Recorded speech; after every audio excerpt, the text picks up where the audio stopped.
know what this is? Pokemon. I heard you're a big fan. I am. Let's go for it. Appreciate that, man. That's definitely a good way to start the day. I appreciate that. Yes, sir. So what do we got? What's- Do you know the edition? Ascended Heroes? I don't know this one. Do you know? Do you know the pools? I have no idea. I wanted you to just. I've been more into Magic lately than Pokemon, so I've been out of the loop with the modern Pokemon stuff. I'm kind of more old school when it comes to Pokemon. Well, let's get into it. So do you know the trick? Is it like you take one? I think you do this one off, and then I think this is the energy. Yeah. Yep. The energy. There you go. So yeah, we'll show the audience right there. What we got? You ready? Ready. Okay, energy. These are all the commons. And then we're going to get to the rares. Croc now, okay? And then I think these are the hits right here. There. That's one. That's one right there. And then this is the hit. I don't know if that's good or not. I have no idea. I'm not sure either, honestly. I don't. Let us know, fans. Appreciate you, man. Yes, sir. Thank you. For stuff like that, Magic, how does that help you with your job as far as taking your mind off football? That's a good question. I think my mental health, my mental space is definitely important part of being able to show up at work. And I'm definitely big into like hobbies outside of football. I'm really into spearfishing. I'm really into plants and other things like that. And Magic is definitely one of those things where I get to spend time with my brother, my friends, and take my mind a little bit away from work sometimes. So when I do show up to work, I'm kind of clear and ready to go again. So. Do you have any kind of routine that you're following so close to the Super Bowl? Yeah, I'm trying to treat it just like every other week. There's a lot of distractions and a lot of stuff going on throughout this week, but when there's time for me to, enjoy the moment, be in the moment with my teammates, I'm doing that. But then I'm still working on my body. I'm still, hydrating, still working on my diet, still watching film, still doing all the things I would, if I was back home. So staying up with it. Thank you. Leonard, you've been in the league for a few years now, both Jets, Giants. How does it feel to make it to the big game? How does it change on your routine, your everyday? How you prepare for it? It means a lot. I've been on 2 teams now, played on the East Coast my whole career, and then coming over here to Seattle, and then finally making it to this moment in year 11. It means a lot, and it makes this moment feel even more special because I've been through so much. I've been through so many ups and downs, and there's a lot of guys on our team that have also had similar journeys to me. Sam Darnold's one of them. DeMarcus Lawrence is another one, and it means a lot for me and those guys to finally be in this moment. Yes, sir. How important is it for you guys to get pressure without blitzing? It's huge. I think it opens up our whole defense. It's the same with the run game. If we can stop the run with 2 high safety, if we can pass rush with 4 guys, it opens up the rest of the defense in terms of when Mike wants to dial up pressures and things like that. It allows him to do those things. And as a defensive front, we take a lot of pride in being able to stop the run with just 4 down, being able to rush with just 4 down. And the depth you guys have, I think you're the only team with 4 or 5 guys with 40-plus pressures. What does it mean, the depth that you guys bring to the table? I mean, the depth is everything. I think that's what's able to allow us to roll so much this season. We have a plethora of guys that can get after the quarterback, a plethora of guys that can stop the run, and we keep our guys fresh. And even leading up to this moment, by now. By 3 or 4 weeks ago, I'm already, really tired of the season, and I'm still feeling pretty fresh right now because of the rotation that we have. What has DeMarcus brought to this team? I would say his leadership and also his football instincts. I think I haven't been around a guy like that just has like such a high football instinct. He does a tremendous job of getting after the ball, creating turnovers, creating takeaways, sometimes not even for himself, for the rest of the guys around him, and that's huge for our defense. So old man brought some juice? Yeah, for sure. I mean, we joke about him being old, but we also call him crash out because, for him being an old guy, he's flying around. He's running full speed to the ball every play.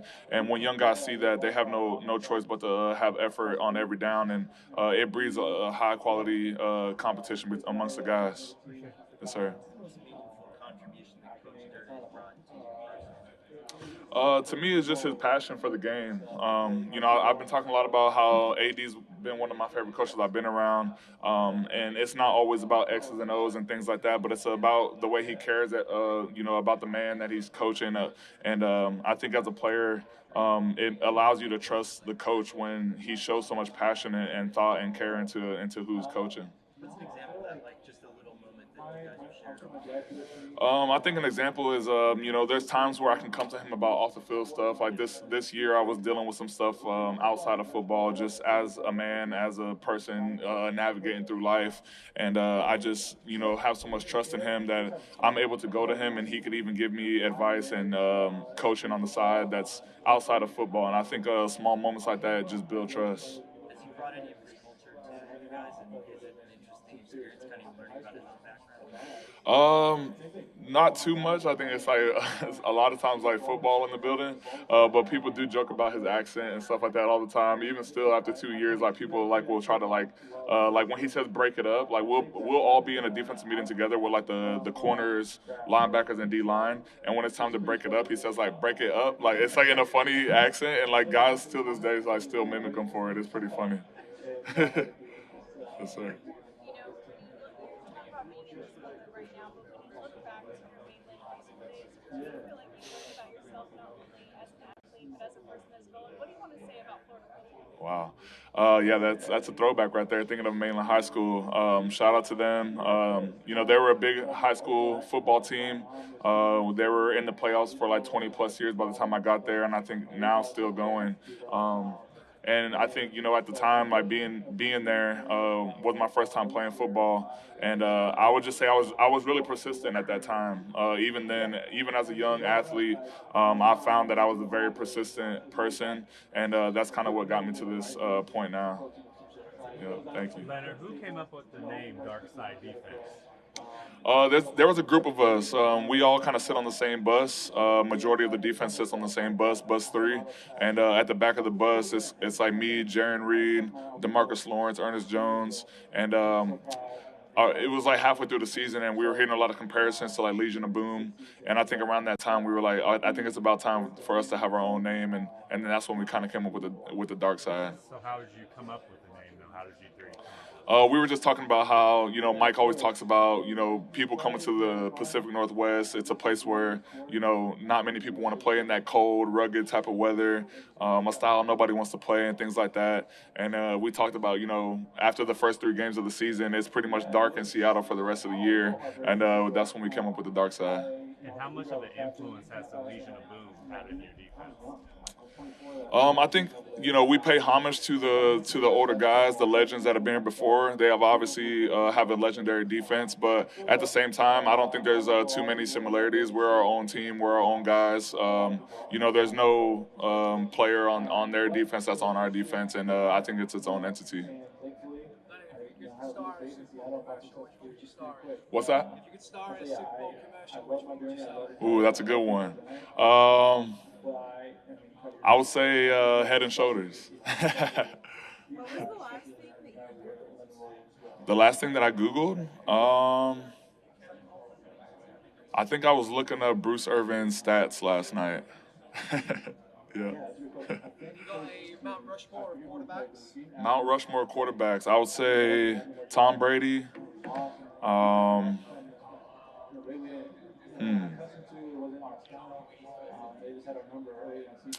Joe Namath, Peyton Manning,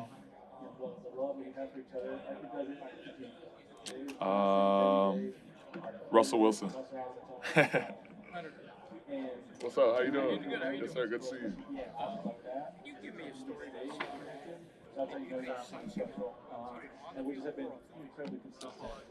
Yeah, for me, I would just say like the way he is. Like this one story kind of shows how he is as a professional. When we're on the plane traveling